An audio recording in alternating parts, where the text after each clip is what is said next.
ఇక్కడున్నయితే గొర్రె పిల్లయితే ఏం తినడం లేదని చెప్పి మా బాబాయ్ కొడుకు చెప్పాను. హాస్పిటల్‌కి తీసుకెళ్ళమన్నాడు. ఎందుకంటే 2 రోజుల నుంచి నీళ్ళు గాని, మేతలు గాని ఏమి తినలేదు.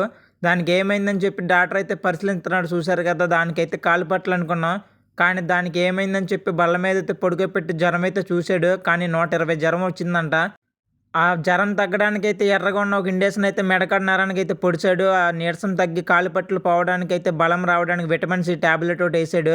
ఫస్ట్ పొడిచిన నరానికైతే వాసిపోయిందని చెప్పి స్ప్రే కొట్టయితే రుద్దాడు. శుక్రవారం వత్తే చాలు దివాణీలో తక్కువసుకొని తినేస్తారు. ఒక ప్రాణాన్ని బతికివ్వడానికైతే ఇన్ని తిప్పలు పడుతున్నాం చూసారు కదా! తర్వాతైతే ఇప్పటిలాగా ఆకలిగా ఉండి దీనికి మంచినీళ్ళు తిని తల్లెంకలు తిరగడానికైతే ఒక లిక్విడ్ అయితే ఇంజెక్షన్ ద్వారా లోపలికైతే పంపించాడు. 3 దినాలు 400 పీల్చాయని అంతే మన ఇండియా డబ్బులు రూ. 890 అయినాయి. ఒక ప్రాణం తీయడం ఈజీ కానీ ఒక ప్రాణాన్ని బతికించడం అయితే చాలా కష్టమని నాకు ఈ వీడియో ద్వారా అర్థమైంది. తల్లి తండ్రి నేనే దగ్గరుండి తినిపించాను దీనికి బాగానే తింటుంది. ఇలాంటి మరిన్ని వీడియోస్ కోసం లైక్ అండ్ సబ్స్క్రైబ్ చేసి మన ఛానల్ సపోర్ట్ చేయండి.